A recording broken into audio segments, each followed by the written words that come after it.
Welcome back to rupees kitchen. ఈరోజు మన కిచెన్లో శనగలు అండి. శనగలు ఎలా ప్రిపేర్ చేసుకోవాలో అంటే ఇప్పుడు వచ్చేదంతా ఫెస్టివల్ సీజన్ కదండి. ఇప్పుడు వచ్చేదంతా శ్రావణ మాసము, ఇంకా గణపతి పండుగ, ఇంకా దసరా, అలా అన్నీ ఒక్కొక్క ఫెస్టివల్ స్టార్ట్ అవుతూ ఉంటుంది. మనకి ప్రసాదం చేసుకోవడానికి చాలా త్వరగా అయిపోవడానికి ఈ శనగలతో ప్రసాదం చేస్తున్నానండి. సో దాని తయారీ విధానం చూద్దామా. ఒక కప్పు శనగలండి. దీన్ని బాగా 2-3 టైమ్స్ వాష్ చేసేసి మంచిగా ఒకసారి క్లీన్ చేసేసుకోవాలండి. ఎందుకంటే రాయిలు అలాంటిది ఉంటుంది. సో క్లీన్ చేసేసుకొని 2 టైమ్స్ 3 టైమ్స్ అలా వాష్ చేసేసుకొని వాటర్ ఫుల్గా పోసేసి నానబెట్టేసుకోవాలండి. నానబెట్టేసుకున్న తర్వాత నెక్స్ట్ డే మార్నింగ్ దీన్ని ఒక 3 విజిల్స్ పెట్టేసి ఇలా మంచిగా కుక్ చేసేసుకోవాలండి. శనగలని కప్కి 2 కప్ ఆఫ్ వాటర్ తీసుకోవాలండి. వేసి ఉడికించేసేయాలండి శనగల్ని. ఇప్పుడు ఒక కడాయి పెట్టుకొని దాంట్లో 2 టేబుల్ స్పూన్ ఆఫ్ ఆయిల్ వేసేసుకొని కాగాక ఆవాలు ఒక 1/2 స్పూన్ వేయాలి. ఇలా ఆవాలు వేసేసుకోవాలి. దాంట్లోనే శనగపప్పు ఒక 1/2 స్పూన్, ఒక 1/2 స్పూన్ మినప్పప్పు,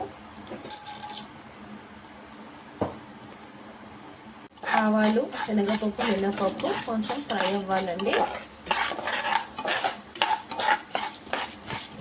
కొంచెం ఫ్రై అయ్యాక దీంట్లో ఒక 6 పచ్చిమిర్చి సన్నగా పొడిగా కట్ చేసేసుకోవాలి. దీంట్లోనే కరివేపాకు వేసేసుకోవాలండి. అలాగే దీంట్లో కొంచెం పసుపు వేసేసుకోవాలి. వేసుకొని ఫ్రై చేయాలండి. మీరు ఎలా చేస్తారో నాకు అది కూడా కామెంట్స్లో చెప్పండి. కొంచెం కొబ్బరి, పచ్చి కొబ్బరి అండి, దీన్ని మిక్సీ వేసేసుకోవాలి. పచ్చి కొబ్బరి ఇంకా కొంచెం కొత్తిమీర, దీన్ని కొంచెం కచ్చాపక్కగా మిక్సీ వేసేసుకోవాలి. ఇలా పసుపు అన్నీ అంతా ఫ్రై అవుతున్నప్పుడు దీంట్లోనే మనం ఉడికించి పెట్టుకున్న శనగలు వేసేసుకోవాలండి. వేసేసుకొని శనగలు ఉడికించేటప్పుడు కొంచెం సాల్ట్ వేసి ఉడికించండి. అప్పుడు చప్పగా ఉండదు. ఇలా ఫ్రై చేసుకున్నప్పుడు మనం మిక్సీకి వేసుకున్న కొత్తిమీర, పచ్చి కొబ్బరి ఇది వేసేసుకోవాలండి. మనకి టెంపుల్లో కూడా ఏదైనా ప్రసాదం చేయాలనిపిస్తే చాలా ఈజీ అండి. సో ఇలా కూడా చేసిస్తే చాలా బాగుంటుంది. సో ఇప్పుడు ఇంతవరకు నేను సాల్ట్ వేయలేదు. టేస్ట్కి తగినంత సాల్ట్ చూసి వేసుకోండి. నేను ఆల్రెడీ శనగలు ఉడికేటప్పుడు సాల్ట్ వేసాను. కొంచెం చూసి వేసుకోండి. సాల్ట్ తక్కువ ఉన్నా పర్వాలేదు, ఎక్కువ అవ్వద్దు. చాలా చిన్న వీడియో అండి. వీడియో ఎక్కడ స్కిప్ చేయకుండా ఫుల్గా చూడండి.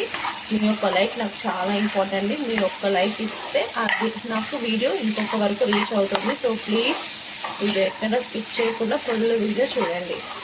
సో ఇలాంతా బాగా మిక్స్ చేసేసుకొని చూడండి అయిపోయింది ప్రసాదం శనగలు. ఇంకా గ్యాస్ ఆఫ్ చేసేసామండి. చాలా ఈజీగా అయిపోతుంది. సో ఇప్పుడు ప్లేట్లో సర్వ్ చేసేసుకుందాం. ఇది ప్రసాదానికి కాబట్టి ఇలా, అదే పిల్లలకి మనం ఈవినింగ్ టైం స్నాక్స్లా అలా ఇస్తే దీంట్లో క్యారెట్ కూడా తిరిమేస్తే చాలా బాగుంటుందండి.